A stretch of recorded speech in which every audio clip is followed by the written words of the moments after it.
This is the Detroit Sports Podcast Network.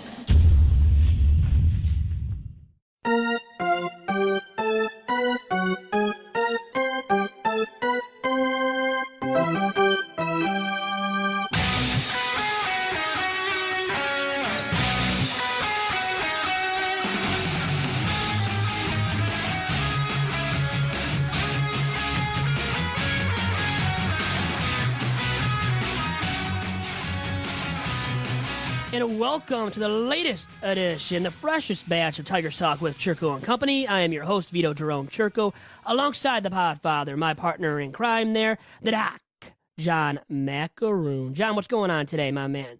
I am Yes. Snack Talker Skywalker, and I got a Mike Saber for a hater.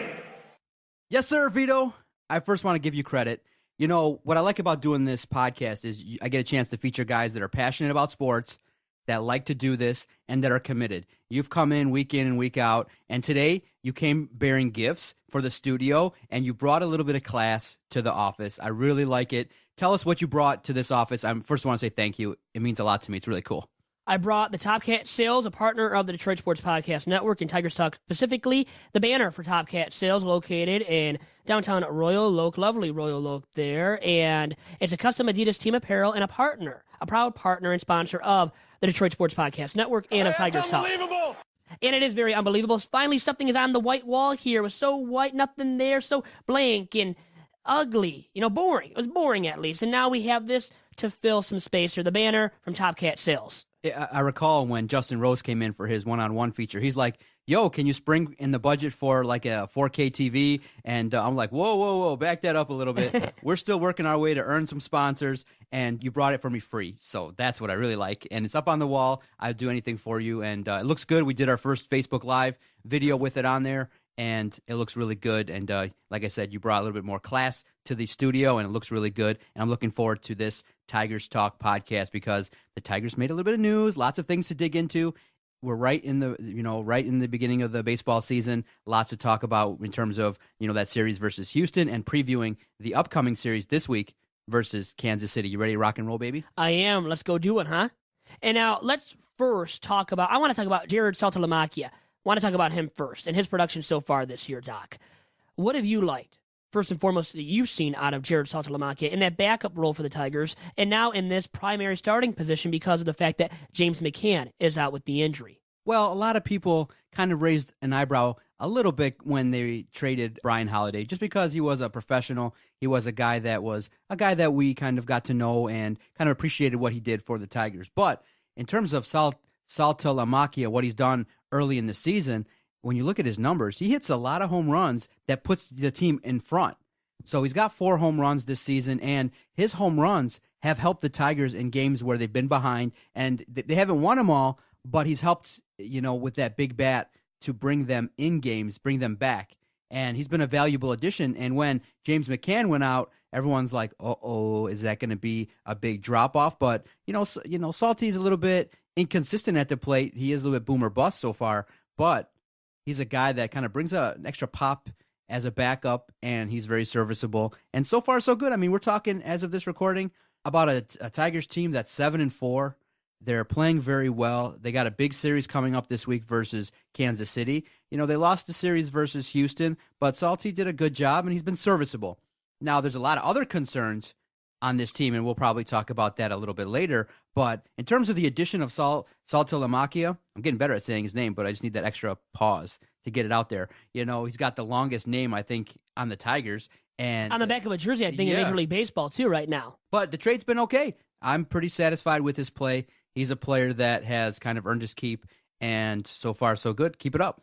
Well, it was a signing, remember, too. They signed him in the offseason, and he played for the Marlins, was miserable with them. They cut him, actually. They unloaded. Now, they're on the books for that salary, but they said, forget it. We don't care about the contract. We just cut him because he was so bad there in the first half for the Marlins. Then the D-backs picked him up, and he put up a positive WAR total, wins above replacement total. So he picked up his production in the second half with the D-backs, was much better there in Arizona. Maybe the desert and all that sun helped him out there. That kind of climate there in the desert. Now I want to ask you a question because I got a 5-year-old nephew who absolutely adores baseball.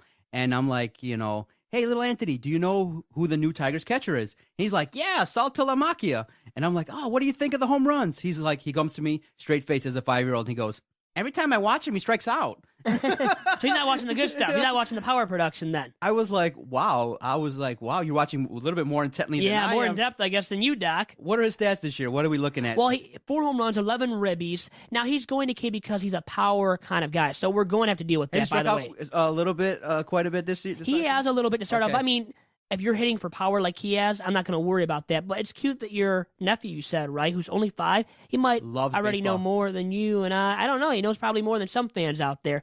And just to know the name, the last name, Saltalamacchia, and did he nail that last name, the enunciation of it? He did. He did. Right off the bat, and we struggle with it right here, and we're hosting this podcast, Doc. Maybe when he finishes school, bring him in here and show you kind of his swing. He's a lefty bat.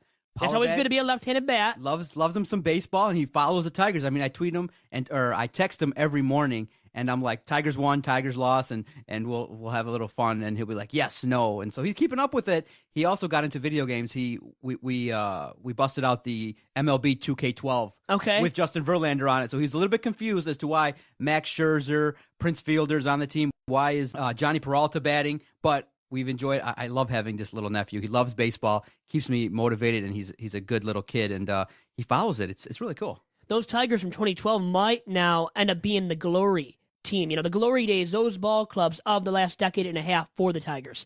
Sad but true, because this team, we don't know yet because of the fact that, hey, the guy that was a cover guy on that 2K12 game, Justin Verlander, how long can he go into games, and can he get out of these jams early on in games and, you know, avoid those going forward? Because if he does that, I think he's fine, but he can't have these bad first, second, third innings, right, where he implodes. We can't have that out of our starting pitcher, Doc. What do you think when people say, listen, the first inning for guys like JV and a lot of pitchers, when they look at the advanced stats, people across Major League Baseball say that the most runs are scored in games in the first inning because pitchers have yet to develop their rhythm. They're not exactly ready to go. They kind of have to test out their stuff. And so Justin Verlander historically has had a hard time in those first innings getting going, and it's going to hurt him this season if he doesn't get it going. Now, what I like about Justin Verlander, outside of what do you think about his contract, whether you feel or his girlfriend Kate Upton and what he's doing with her and all that kind of jazz, feel like he's earning up to his keep, he is a battler. He is mentally strong. I mean, a lot of pitchers would have been rattled giving up 2 moonshots like that to Houston, but he settled in. He knew that he had a job to do, and that even though they were down 3-0, with that improved offense, the pitchers probably have a little bit more confidence that, hey, we're not exactly out of the game. So I appreciate that, and I appreciate the fact that he didn't just give up and he was just able to settle in, use his secondary pitches a little bit better, and I was satisfied with his performance versus Houston. He's got to definitely get better, but like you said, it's still early, and he's done so far pretty good. Kept him in games that he's pitched, and in that game versus Houston, he really showed his mettle. I'll give him that much, too. He's a gamer. He's an innings eater. Will go 7-8 innings. But the thing is, he can't allow 5 in the first 3 innings and then still go because he slows down and can carry the team as the game progresses. Well, he can't be that great starting pitcher just then. He's got to be the great ace caliber starting arm for the Tigers from pitch 1 to pitch 95 or 105 or 115. That's the thing with him now, getting that consistency on a game-to-game basis. Can we get that from start to start where he can go the 1 through 7 or 8 innings and be effective from that first pitch to that pitch 105 or 110? You want to hear a beef I got already? What do you got? Okay. Brad Ausmus has finally come out and showed a little bit, just a little bit, of tension. He's come out and said that, hey, if I continue to see this base running mess that we've seen the first 11 games this season, that he's going to start benching players. Now, you're seeing a lot of mistakes on the base pads where guys are either trying to advance a base, trying to get home and making some key mistakes on that front, which in games, every run can be important. So when guys like Castellanos miss signs and they try to go home, or when guys like Ian Kinsler try to advance a base when there's only like 0 outs, there has to be, and a lot of people talk about it, more mental awareness of what's going on. Is it coaching? What is going on with the base running? Why are there these mistakes? Is Brad Ausmus, should he be absolved of blame? And do you think he will actually pull the trigger if someone makes a base running mistake, like a Castellanos? He's lucky in that he's hot. And so they may be more lenient with him. But I don't know, man. These base running mistakes aren't getting fixed. But if guys are hitting, he's not going to pull the trigger on a guy and boot him from the game. Castellanos, who, you know what, is that guy that you replace late in the game. In late inning situations in the 8th and the 9th inning, you might defensively replace him with the likes of Andrew Roman, a guy like that. Put him at third in the place of Castellanos in the 8th or 9th when you know the game's out of reach for the other ball club, too. So you're up by, at least 3 runs, 4 or 5 runs. Then you take him out of the ball game. But not just for a base running blunder that happens maybe in the 3rd inning, the 4th, the 5th, or the 6th inning, because you need his productive bat in the middle of that Tigers order at that 6th spot in the Tigers lineup, everyday lineup. I want it there. I don't want it pulled because of a base running blunder, even though that's the blame on the player. That's where the blame is placed, upon the shoulders of, not on the manager, who is Brad Ausmus right now of the Tigers, or any other coach on the coaching staff of the Tigers under Brad Ausmus. I think it's on the player and on Castellanos for all his base running blunders today, which have been many and too many. He's got to cut those down. Limit those to a minimum going forward, because he's making stupid outs subsequently on the base paths that are causing the Tigers to miss out on chances to really break open ball games, to score maybe 3 or 4 runs instead of 2 runs in a half inning. And if they did score the 3, 4 or 5 runs instead of the 1 or 2 runs in a half inning, well, then the game becomes more likely out of reach, and the pitchers that are pitching with the lead, they're more comfortable, can settle in more easily, and then they're more effective, more sharp. And that's what I want to see now going forward. Castellanos and these base runners making smarter decisions on the base paths, and not necessarily taking the extra base when it's out there, and just instead staying at second instead of trying to extend it into a triple. Just stay at second, man. Calm down. Once again, relax and stay there at second, because you got to realize you're not the most fleet of foot. So why do you think you are? And that's where the blame falls upon the shoulders of the players, such as Castellanos, and not on the manager. Even though I think Brad Ausmus wants him to run more, wants him to steal bases more. They hadn't stolen a base in their first, I don't know how many games this year. They didn't steal a base. So they're not going to be the team that steals a ton of bases this year. But he wants to get them more active on the base paths. But a guy like Castellanos is not the right guy to become more active. Okay, so how upset are you at the base running mistakes? Do you say, okay, I'm livid? Do you say that this is something that has to continue to be worked on? I mean, Brad Ausmus is a guy that needs a lot to kind of get emotional like this. I mean, he hasn't said anything like this in his tenure. He said, and he kind of put it out there that, hey, if these base running mistakes continue, it's a bad reflection on me. He had to put his foot down. And do you see, though, I mean, I don't think you come out as a manager and make these kind of comments if you're not going to back it up. You'd lose respect really fast. So if there's going to be a base running mistake, that he better act on it. And you want to see him act on it? I mean, yes. Even though he's come out and said this, he's been adamant, and you want him to follow through with his statement here, to make him, to show that he is a man of action, right? Not just a man of word who's not going to take the action. But the thing is, do you think he's really going to pull all the guys that make base running blunders in the midst of a game? Even Miguel Cabrera, Victor Martinez, those kind of bats who you need in the middle of the order. And when they're healthy, you got to keep them there. You don't bench them for a base running blunder, which might happen periodically. I think for me, it's just about cutting those down more consistently, getting those to a minimum, because if they are cut down to a minimum, the Tigers are much more effective at scoring runs then. Then they can have those 4 or 5 run half innings. Then when they do, as I said before, the pitchers are more comfortable when they go out there the next half inning and can get into a groove more easily. So I want to see the base running blunders cut down, but I think pulling every single guy for a base running blunder will not happen in this season, and shouldn't, even though Brad Ausmus is trying to be a man of his word by taking action, as he has said.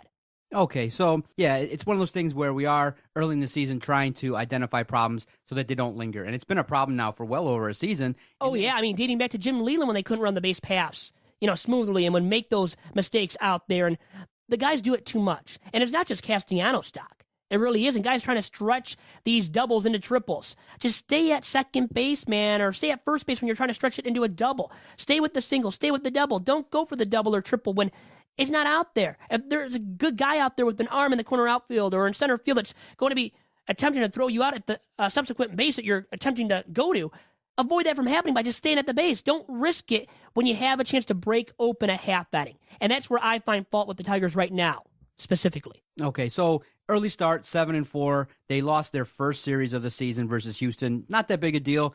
They played pretty solidly. I mean, that game that was the most surprising was the game in which Pelfrey started. I mean, you thought it was going to be a terrible matchup versus Keuchel from Houston, a quality pitcher that's kind of coming into his own, and he put up great numbers. Pelfrey was okay, and then the offense let him down. I mean, laid an egg, but it was Keuchel. Okay, a Cy Young caliber arm, great starting pitcher, maybe the greatest starting arm in the American League right now.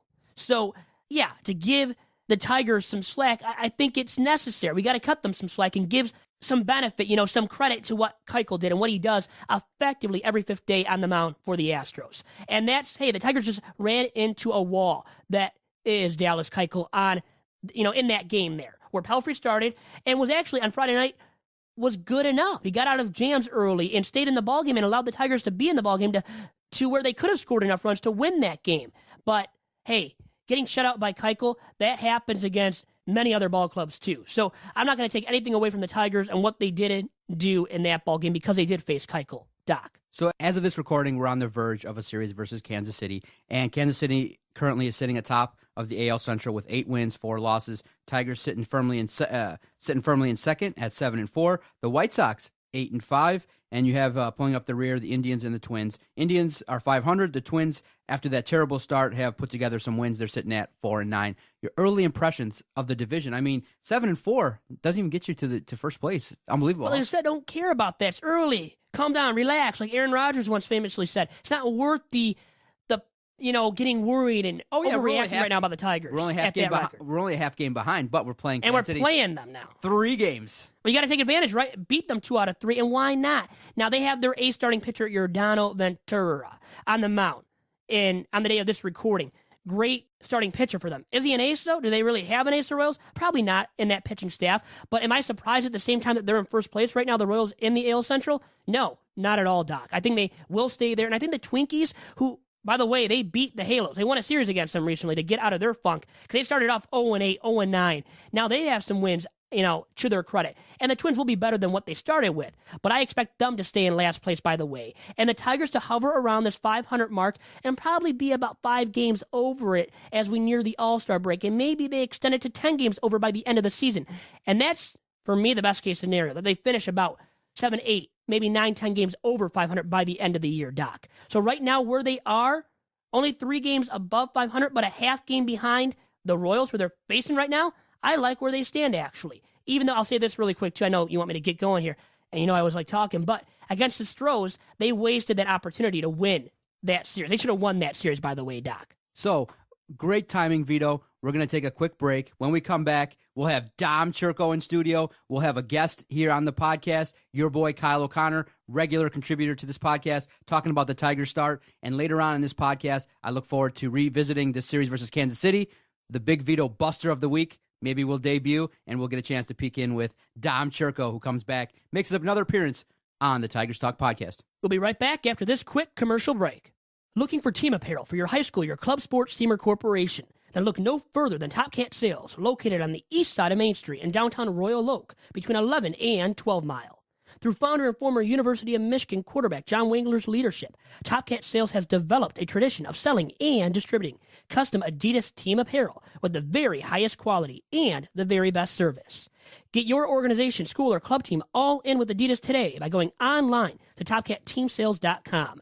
Once again, Top Cat Sales website is TopCatTeamSales.com. And remember to follow Top Cat Sales as well on Twitter at Team Top Cat.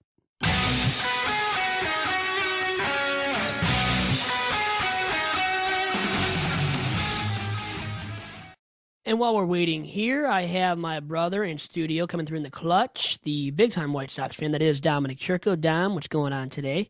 Nothing much. Ready to compare the season so far for the Cubs and White Sox and touch on some other American League and National League storylines. We got to touch on the Tigers, too, a little bit with you, Dom. You are the baseball expert that we have on the show that can just come in whenever because I make you come in. And nice enough for you to be back in the saddle here today.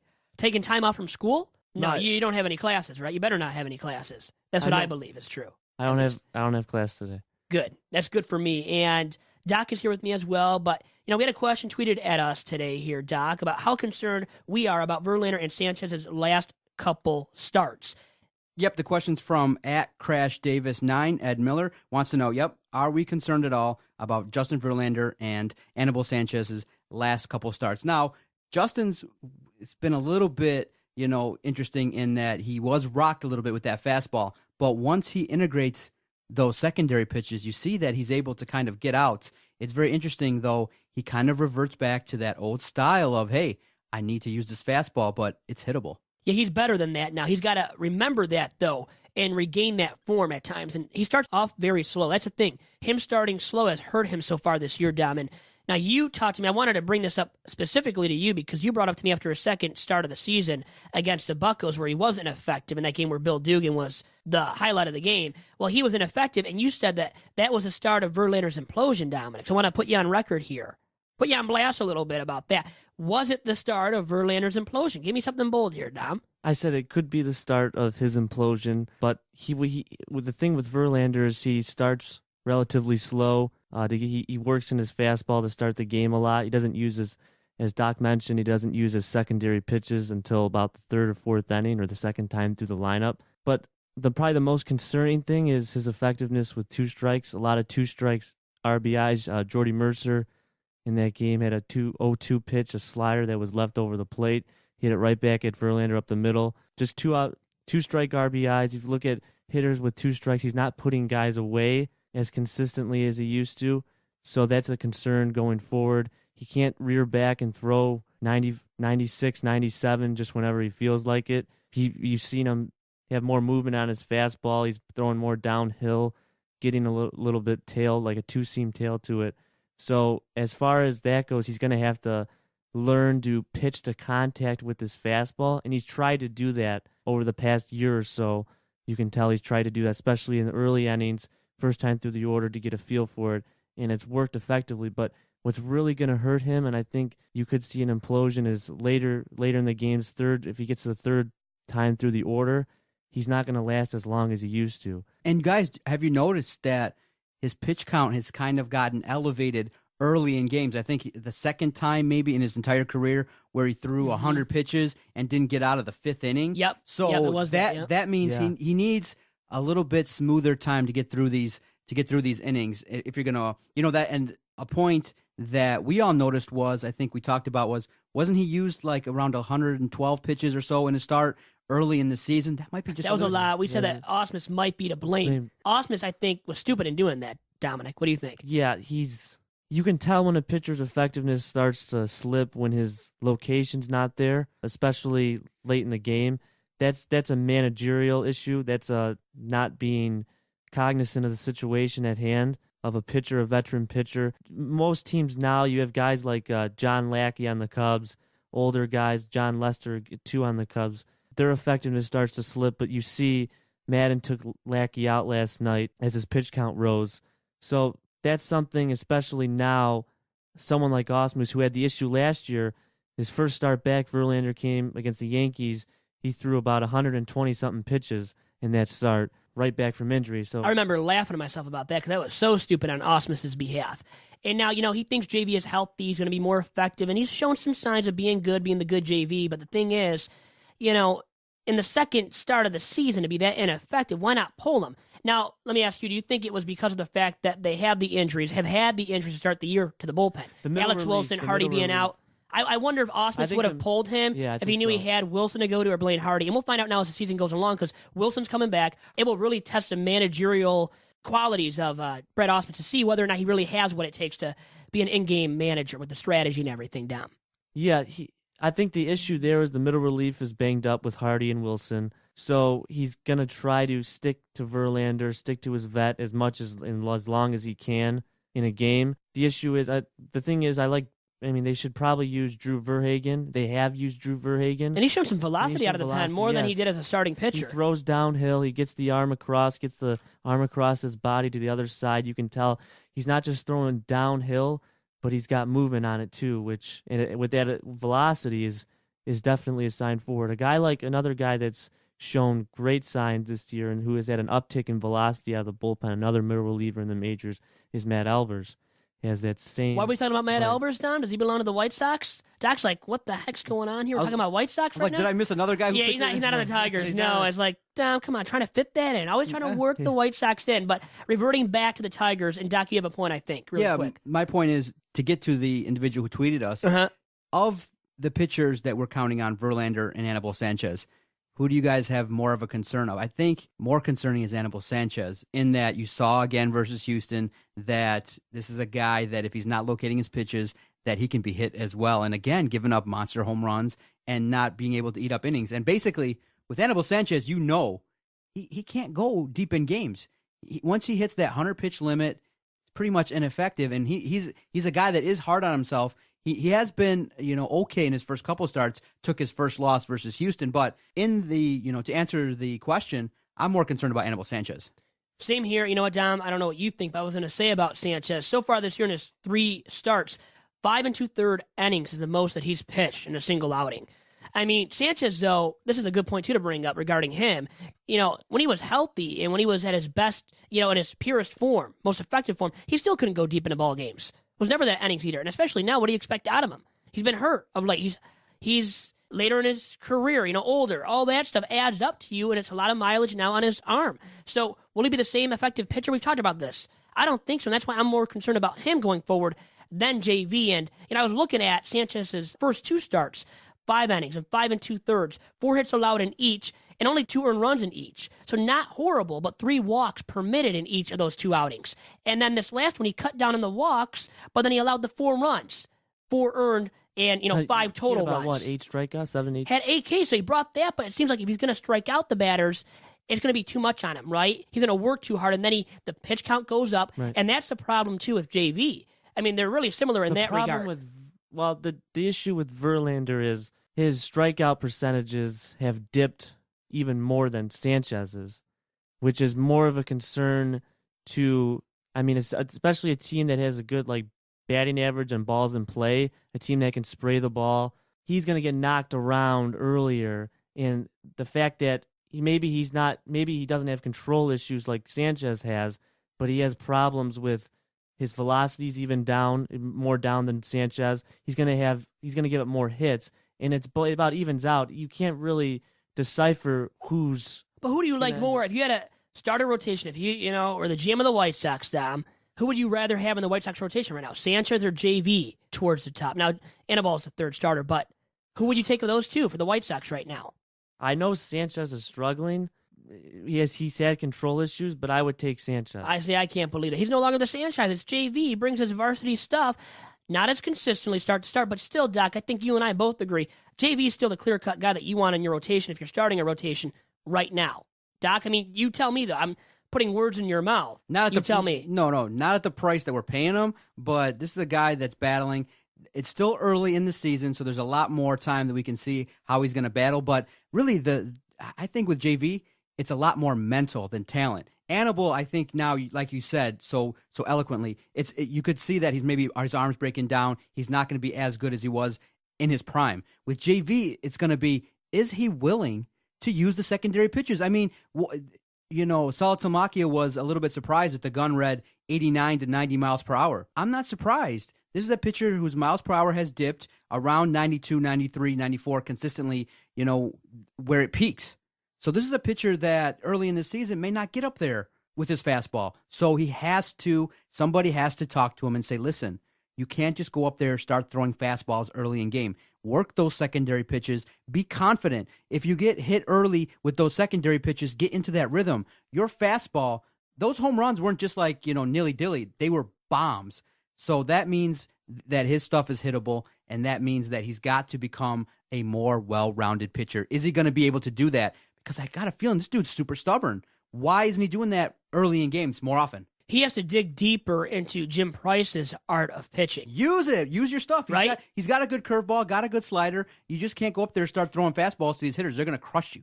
Yep, they are. And without the velocity, they probably will hit those. They're more hittable, those fastballs. And the thing is, he wants to establish that early. He has tried to do that. But how about establishing the off-speed pitches as well, Dominic? Why do you think he's not doing that? Is that because of him being stubborn, like Doc brought up? Well, you got to have a good discrepancy in speed from your fastball to your off-speed pitches, your changeup, and then your breaking pitches. So he doesn't have it. And another stat now, that revolutionary stat on StatCast is revolutions per minute. Revolutionary, Doc. So what is it called? Revolutions per minute. So what is a revolution? Like a spin rate. Oh, the spinning. It's revolutionizing. And his spin rate has gone down. So there's not bite on it. There's not velocity. And it's a flat pitch. He's throwing flat breaking pitches, and that's an issue. And that's something that is has maybe gotten to him. He's had core injuries.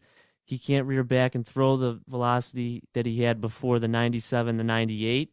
And that's an issue going forward into the season, especially when you're already having a tough time striking batters out and pitching to contact effectively. So, yeah, I think that's why Verlander's issues have just built up here. So the yellow hammer, Jim Price's yellow hammer, isn't nearly as effective either for JB right now. And Doc, you have a point. So I think that Dom can be the conduit between the Tigers and the White Sox. Let's put together the deal. Justin Verlander for Chris Sale. I think it's a fair deal. Let's do it. We'll take it right now. Thanks, Dom. You signed off on that, right? He signed off. And we're going to find out now really quick here once Kyle O'Connor joins us. And he is in a minute or two. And he'll tell us, too, about, hey, would he do that? He wouldn't, though, by the way. We're going to talk about the Cubbies with him as well. Their fast start and compare and contrast their fast start to the White Soxes with my brother Dominic Chirco right after this quick break here on Tigers Talk with Chirco and Company.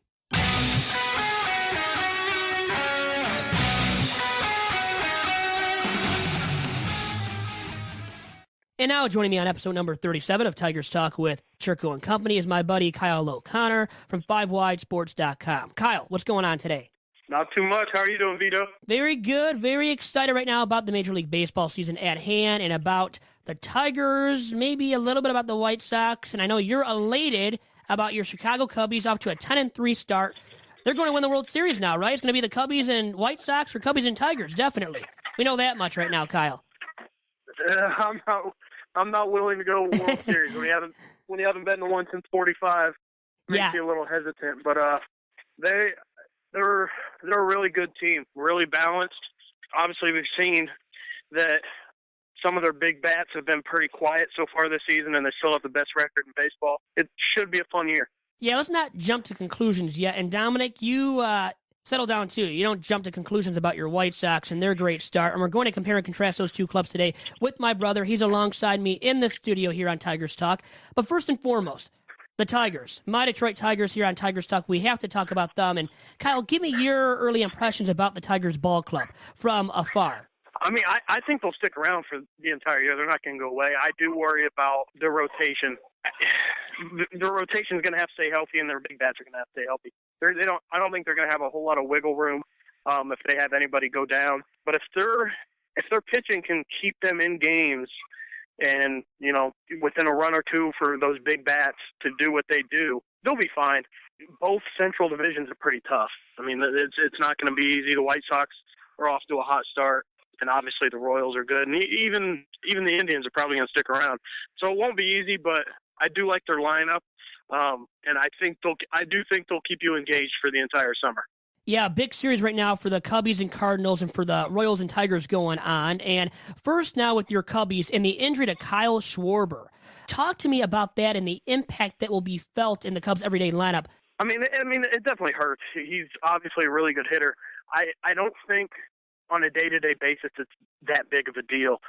They were always in a position where they were going to have to sit down a big-time bat anyway. Where it's really going to hurt them is they're not going to have near as much flexibility to go out and get a piece at the trade deadline if they need to, whether it be a starting pitcher, another bullpen piece. They probably won't need much position player-wise. They really don't have that flexibility anymore. And also just mixing and matching.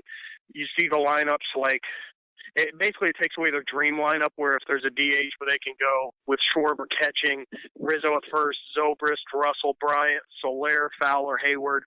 I mean, that's an unbelievable lineup. But now, Miggy Montero has to catch almost every day, or David Ross. You get a lot lighter at that position. But with Schwarber with the outfield, he's a good hitter.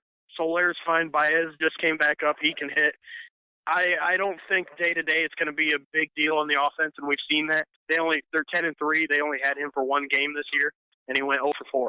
It's still a small sample size, but I think they'll be okay day-to-day, but it really does suck that it hurts their flexibility for a move, and I think long-term, I can't see him catching anymore. I think that also hurts. Yes, a torn ACL and LCL in his left knee for Kyle Schwarber, out for the season with that being said. And moving on to another outfielder in Jason Hayward. The acquisition this past offseason, the biggest fish in the pond, right, for the Cubbies, and they attained him. And he went back to St. Louis Monday night and was booed, actively booed in his return, as we could have expected. I know you probably expected that yourself. But, with all that being said, was it really warranted? And, all the booing of these guys when they return to their former ball clubs, ballparks, is it really ever warranted, honestly, when these guys have been so good for those previous ball clubs? I mean, maybe in some parts, but, is 90% of what Cardinals fans do, is that really warranted? He was there for a year. They lost their first playoff series, and he left.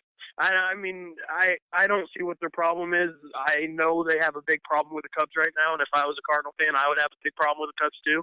They were trying all sorts of little JV crap yesterday with cutting off the music during batting practice and trying to get Lackey in Hayward's head. It doesn't matter. As long as the Cubs keep winning games, I don't really care what the Cardinals do.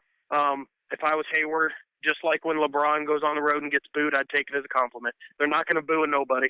They're obviously upset that they lost him. I'd be upset if I lost him too. He's off to a slow start at the plate, but we saw last night how valuable he is in the field. He's just an amazing fielder, and that wins games. He has been great in the field, can be great in the field, as you said, with the glove. But the thing is, let's talk about those woes, those big-time woes so far for Hayward at the plate, hitting only a .188 through his first 12 games to this season. So I got to ask you now, Kyle, what's been the problem for the Jay Hay kid at the plate thus far this season? And are you worried about him enduring prolonged problems at the plate because of this so slow start offensively? No, I'm not really worried. He's a hitter. He's not going to hit 40 home runs. He'll end the season in the 270 to 280 range. I'm not sure the exact number, but I think he has a pretty solid on-base percentage this year, despite the low batting average. He's still doing what he needs to do at the top of that lineup in front of the big bats. He's still getting on base. He's still drawing walks. But like I said, they're 10-3 with some ludicrous, maybe like plus 30 run differential. And Rizzo hasn't been hitting. Hayward hasn't been hitting. Zobrist hasn't been hitting. Soler hasn't really been hitting. So they'll be fine. They're going to have enough bats to where guys are going to be able to go in cold streaks. They just called Javi Baez back up, and their pitching will keep them in games. So I'm not really worried about Hayward.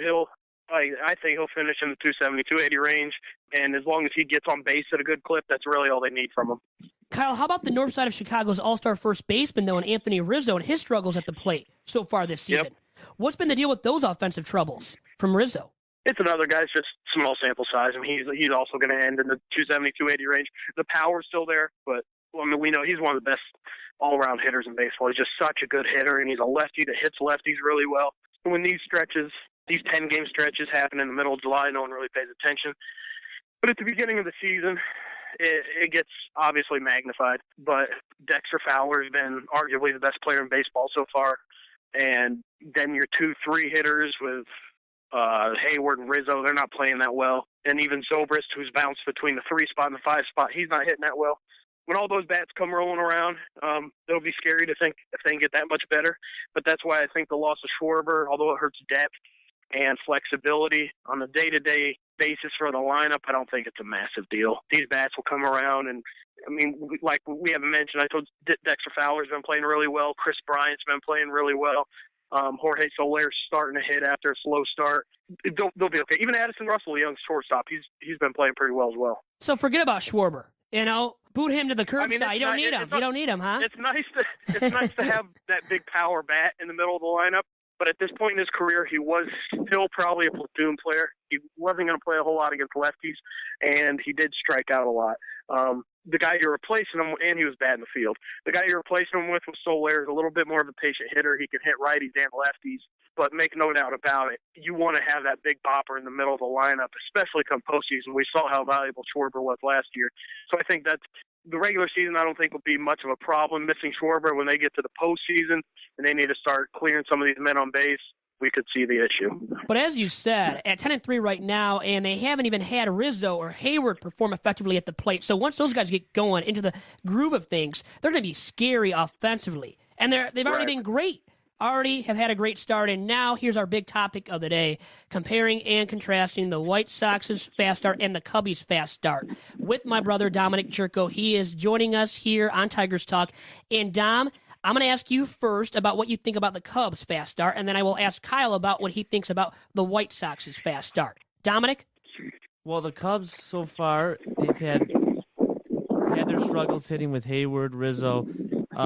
But I expect, especially Anthony Rizzo, especially him to pick up power. Now he has 11 RBIs around there, Last time I checked, it was around there. But yeah, he's an MVP candidate still, and as long as he hits with their pitching, just like the White Sox pitching, they're going to be a formidable foe in the National League Central. They have more depth. They have more experience than last year. The guys are a year older, and Chris Bryant's a year older. You see how his plate coverage, his pitchability is harder. He's drawing more walks. If a guy like that draws walks with a guy like Zobrist brought in for veteran leadership, the veteran arms in John Lackey, John Lester, another veteran with Jake Arrieta holding up to Cy Young status there. They are undoubtedly, in my opinion, a 90-win team. When they get to the playoffs, who knows? The Cubs have had their misfortune, as we all know, in the playoffs. But yeah, I think they're a 90-win team still, and they're winning games with their lineup being subpar. So that's a testament to how good they are and how good they can be. Kyle, they're a 90-win ball club coming from a White Sox fan. I mean, come on, that's big props to you and your Cubbies then right now, what they're doing on the north side of Chicago. And now I've got to ask you what you think about the White Sox's 8-5 start to the season. And then tell me this, is it sustainable, this fast start by the Chi Sox too? I mean, I think they were underrated coming into the season, put it that way. A lot of people just thought they'd be downright bad, but those three in the rotation are going to make sure that they stay in a lot of games. I guess my worry with the White Sox, and I have a lot of White Sox friends, and Dominic may even agree, this kind of seems to be the worry amongst all of them, is with those three arms, they're going to have to be really consistent. Someone like Carlos Rodon probably worries me the most. We saw him get blown up last night. Mm-hmm. When he needs to pitch extended amount of time, his delivery isn't very repeatable. He can be wild. And if you're going to rely on them just sailing Quintana, and even Quintana, he's going to have to be consistent because the back end of that rotation isn't as solid in the lineup. I mean, I don't watch a ton of White Sox, but I do think that the lineup is going to be pretty contingent on Jose Abreu playing well, which this hot start, he hasn't even really been playing well. Someone like Adam Eaton at the top of the lineup has been really good, and they've been getting timely hitting, which is always really important, but not always sustainable or predictable to get timely hitting. But as long as those three front-end starters stay healthy, they're going to be in the race throughout the summer. I certainly don't think they'll run away with it or anything with the Royals in the division, just like I don't think the Cubs will probably run away with that with Pirates and Cardinals. But if one of those three front-line starters went down, I think they'd have a problem, obviously, if Chris Sale would be the biggest loss. But even one of the other two, it just tests their starting pitching depth so much. And they're going to need guys that, like Jimmy Rollins, for example, he's going to have to play well the entire summer. I mean, that's really all there is to it. He's going to have to play well the entire summer, and I'm not confident that he can play well the entire summer, but they have enough pieces to make a run, and I think every White Sox fan would agree they're probably a year or two away from actual contention. They need to tighten some things up with Rodon, probably get in another arm, maybe another big bat, but they're heading in the right direction. And it doesn't hurt if you can compete for an entire summer and have a good summer of baseball to watch. Kyle, now before I let you go here on Tigers Talk, will this rivalry between the White Sox and Cubs be the best that it has been, though, in a very long time? Can you say that much, at least, about this rivalry? Oh, yeah. I mean, we already saw flashes of that last year when, because the White Sox, they haven't been winning big lately, but they've at least been competitive those years when the Cubs were terrible. So it wasn't really much. It was kind of, the White Sox coming and beat up on the Cubs. Last year when the Cubs got better, we already saw it with Pedro Strop staring down Alexi Ramirez and fist pumping right in his face. It's going to be pretty wild, the Crosstown Cup this year when they play, especially if both are in contention. There's really just not a whole lot better than Cubs-White Sox when both teams are playing well. They're both in contention. It's just good baseball, and hopefully we'll get some Sale Arrieta, Lester Quintana, Lackey, Rodon matchups, and have some fun. Kyle, great stuff from you as usual, and thank you very much for joining us today on Tigers Talk. You have a good one. All right, thanks, guys. And that was Mr. Kyle O'Connor from 5widesports.com, a site that I used to write for, and he gave some credit to your White Sox. Now, he talked about them being a year or two off. What do you think about that sentiment expressed by Kyle regarding your Chi Sox, Dom? Yeah, if you look at their projections, their win probabilities, they're about anywhere between a 78 to maybe 84 peak win team earlier in the year. And so far, we're 29th in all the majors in slugging percentage, which is only ahead of the putrid Braves. That's not a good sign. But I expect, especially that number to go up. Weighted runs created plus is another stat. We got to remember World Series teams that haven't finished in the top 5, and that's how many really have? I know you were telling me about this stat the other day, and you named off a team or two that you could mention regarding this last stat. year's Royals, Giants, the 2 Giants teams, the Renteria But Giants. But those Giants teams, they got lucky. So really, isn't the biggest thing? I know we can't measure it, but isn't it luck? I mean, in the playoffs, but especially if you go in during the season, I'm saying let's not. I mean, we've had some great offensive teams like the Blue Jays last year. Most recently, we had the Giants in 2003 with Bonds, the year they lost. Jeff Kent. Yep. We've had that great offensive team that didn't win. We've had Yankees teams. We've had even White Sox teams with Jermaine Dye, Jim Thome in the middle of that order. You have the Tigers teams with Miggy, Prince, and now JD in the realm here. Now this year going forward, the Tigers, last year, and then last year the White Sox were really bad offensively, and their pitching struggled because their pitching, as Kyle mentioned, couldn't be consistent because you had a rookie in Carlos Rodon. You mentioned about his repeatability and his delivery. So, yeah, I think a lot of it has to do with how good your pitching is. And if they have 4 WAR guys in the top 3, Quintana, Sale, and Rodon, if they can be around that 4, that's a good sign, especially, but they got to hit better, and I think they can. I think Frazier provides that protection to Abreu, hitting behind him. But no, Abreu has to hit. Abreu's got to hit. And he will. We expect him to come back from this slump to start the year and be a better offensive performer. Last year was all Abreu. You had Adam LaRoche hitting behind him. Who was nobody. Melky Cabrera was nobody last year. Yeah. And now we've had fast starts too. Brett Lowry hovering around 300. Adam Eaton well over 300. But he's consistent. I expect him to keep it up, Adam Eaton, too, at the top of that lineup. 14 home runs last year. Unexpected. But at least getting on base, right? That's what he does best, honestly. Melky Cabrera right now is hitting over 300, so that's a good sign.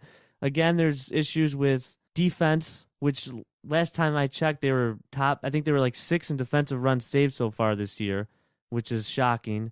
Last year, the defense was really bad, too. That's another thing to look at, and I don't expect that to continue, but they did make improvements there. Even an older Jimmy Rollins should be better than Alexi Ramirez was last year defensively. They won't have the range Alexi has, but won't maybe have as many years. And then you look at third base with Frazier.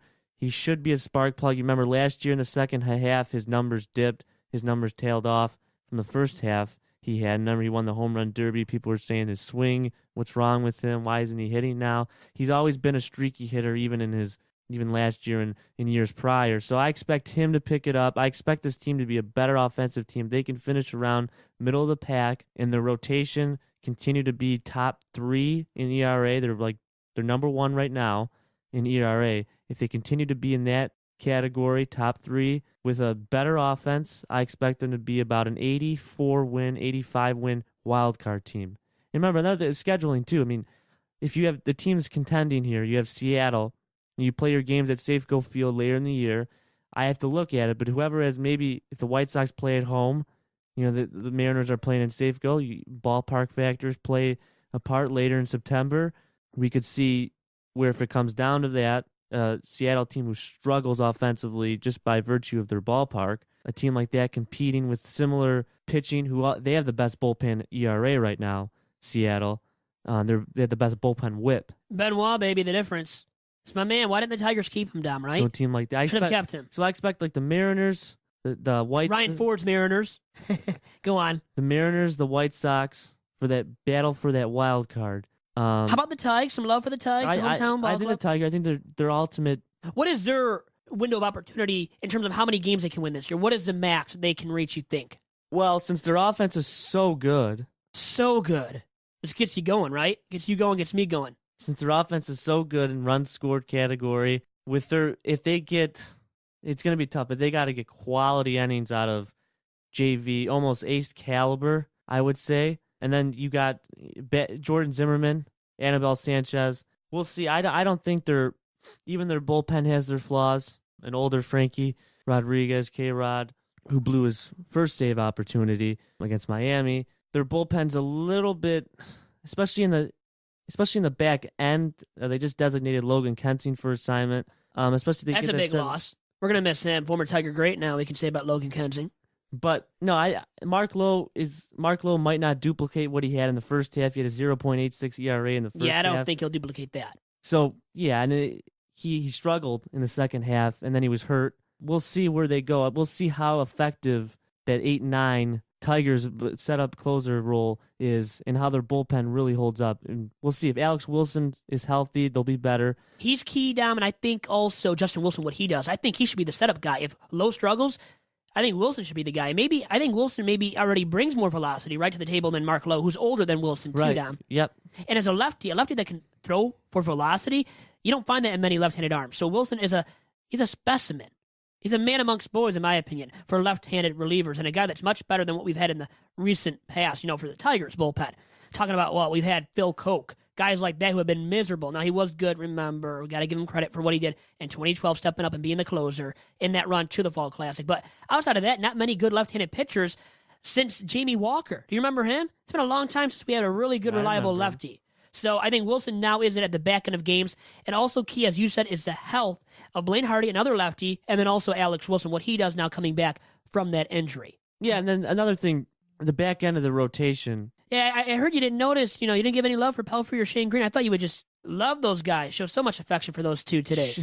Shane Green is another interesting candidate. I know Fangraphs did something about how his slider is like a cutter mix. He throws it so hard and it moves so much. But yeah, Shane Green has strikeout stuff, I'll admit it. But last year he didn't show any strikeout stuff. This year he's gotten some more swings and misses. I was very impressed with how he pitched against the Pirates. But we'll see. It's a long year with Pelfrey and Green at the back end.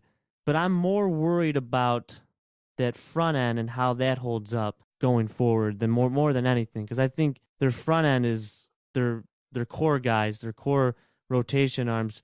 You have Anibal making $16 million and then Verlander making $27 million. They're about, if you look at as far as how they're going to regress, if they're both of them, if they're hovering around the 3.6, 3.7 range, then that's great. But you don't expect it, is what you're saying. You're pretty much getting at that. I expect one of them to be maybe at closer to a 4 ERA, yeah. And you think, you talked about Sanchez being the better, more effective guy right now between him and JV. So you expect JV's ERA to hover around 4 more likely than Sanchez's? Is that what you're telling me today? It's close. It's hard to tell, isn't it? And it's early on.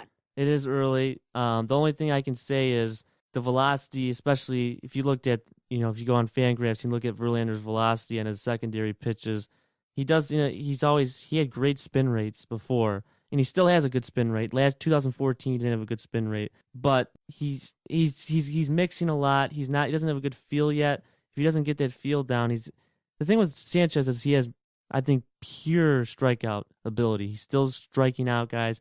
He's just not executing with getting quicker out. So it's close. You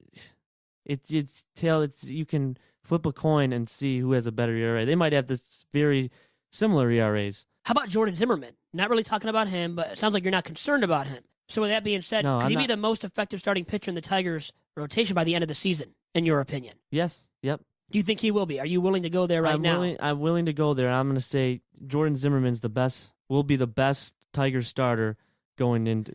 What's your prediction? What's your prediction for the series? Do you think that the series versus Kansas City is going to be effective? That 2 out of 3 for the Tigers? What are the chances? 2 out of 3 on the road. I'll give them. He's doubtful right now. You can tell. Be honest, okay. Yeah. I got the Royals 2 out of 3. Okay, he's got to do it. Hey, I want the fair and honest answers anyways out of you, Dom. And it is Dom Chirco on the show alongside Doc and I. And Dominic, now rank the Tiger starting pitchers then from 1 to 5. Okay. Who are they? Jordan Zimmerman 1. And then I'm at like a cross end here. I got, can we get a tie here? Verlander. Yeah. Okay, Verlander, Sanchez tied. But their value, they need to have enormous value to make it even better because really realistically, like someone like Pelfrey, unless he's really bad, and this are all really bad, I can conceivably for his contract doesn't look as bad. But for anyways, Norris 3. So we're including Norris. So did you say that Verlander and Sanchez are tied at 2? Technically for you, is that true after Zimmerman? Technically, and since Norris isn't healthy, I can't give him the 2 yet, even though. So you think Norris will be the second best starting pitcher by the end of this season Yes. or in the future? By the end of this season, you're saying. By the end of this season. What have you been smoking day to day? No, I love Norris. You know I love Norris. I said it on this podcast. He would be the third starting pitcher in the rotation, the third best starter in the Tigers roto by the end of the campaign. Thing is being the second best pitcher and not even including JV in the top 2. I mean, JV's got to be number 3 then, above Sanchez. But it sounds like you think it's cutting hairs, close, right? yeah. It's very They're splitting close. hairs with those 2 guys. They're close. So then after those 2, Pelfrey or Green, who is it for you? The very bottom. I'll take reluctantly. I'll take Green, and then So Pelfrey, the best long reliever for 2 years and $16 million in baseball. For making that much money, he might be the best long reliever eventually in baseball by the end of this season. Now I wanted to ask too. Back to the Cubs and White Sox. That big rivalry should be the best that it has been in a long time, as Kyle talked about as well when he was on here today on Tigers Talk. But I wanted to ask you, what are the chances of them meeting up in the Fall Classic? I mean, I think they're slim to none. And you might even think that because the White Sox are probably a year or 2 away, as we've talked about. You and Kyle both did. But give me your odds here. Over, under, 25% of that happening, where the Cubs and White Sox face off in the Fall Classic. They're about, I'd say, I pay 25 to 28%. I get a little bit over the 25. I can see it happening, especially if you get in the playoffs and you have the dynamic with Chris Sale and Ace getting his first taste in the playoffs. I can see the White Sox winning games easily, maybe not easily with their offense, but winning games just by having out a pitching, premier pitcher, out pitching, and especially with the lineups like Kansas City, if they meet them, and Toronto they'll be a tough team for the White Sox, but a team that doesn't have the greatest offense, they can definitely win in a series because they have such a dominant left-handed arm.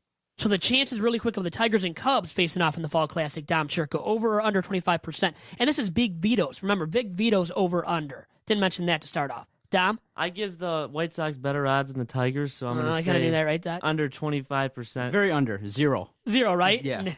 No, but what do you really think then? Yeah, under 25%. Okay. Yeah. Okay, fair enough. And I wanted to get this in. We're short on time, but Team USA in the World Baseball Classic, we got to give some love to Jim Leyland being named the manager. Now, I was dogging Dominic a little bit, saying, are you going to actually root for Team USA? Because they've got Jim Leyland being the skipper, Jeff Jones, they got Alan Trammell on the staff as well for next year's World Baseball Classic. Dogged him a little bit. Dominic did say that he will root on Team USA, though, still, even though Jim Leyland is leading the squad. And I'm happy. I'm so pumped up for that, Doc, that my man, my favorite manager in all of baseball since I've been alive, is managing that squad in 2017. A team that hasn't fared too well, Dominic, as you know, in the World Baseball Classic in the recent past, too. No, they finished. Their best finish was 4th place. Joe Torre was a skipper before. He couldn't get the job done, and now he's kind of handed off the baton, right, to his friend Jim Leyland. We will see what he will do. But you know what? I'm excited because it's a former Tigers-heavy coaching staff, Doc. What do you think about it? I'm not too big onto Not the World Baseball Classic stuff? Nothing like that. No. Nothing at all. So that's for me. I just don't tune in. It's good for Jim Leyland. I think he's brings a lot of experience to the table. And before you get out of here, though, I just want to bring up a point that we said earlier on. Big Vito's Buster of the Week, Justin Upton from the Doc. I think that he's struggling, and I know that you say wait and see, so I know that. We want to announce that. Big Vito's Buster of the Week. Buster of the Week. Justin Upton. And then before, the last thing from my end is you got 2 conflicting responses on your hat. My boy Kenny, my best friend, said, "What's up with the hat?" And your biggest hater, Steve. Yes, the hater out there, Steve. He likes it. I'm surprised. I saw that on Twitter. He likes it. So you're gonna give him an official response to all the hate that he gave you over the weekend. So I'm looking forward to that. But good stuff for the weekend. I can't wait to see this series versus the Kansas City Royals and see how we shake out. I'm kind of leaning toward what Dom says, 2 out of 3, but we'll see what happens. Well, Ventura's on the mound on this day of the recording, Dominic. Royals-Tigers, with that being said, Ventura is the ace of the Royals pitching staff. We know that. It's hard to pick the Tigers, right? It's hard to pick the Tigers against, Yep. Yeah. And you said 2 out of 3 for KC. Doc, 2 out of 3 for KC as well. Yep. I'm going to say the same thing because I'm not feeling like I want to be different today. And the Tigers still are the Tigers and not as good of a ball club as the Royals. And anyways, what does it matter if they lose 2 out of 3 right now? It don't to me. And with that, Dom Chirco, Doc, John Macron, the Podfathers I call them, and myself, we're peacing out here. And tune in next week to episode 38 of Tigers Talk. Have a great week and great upcoming weekend.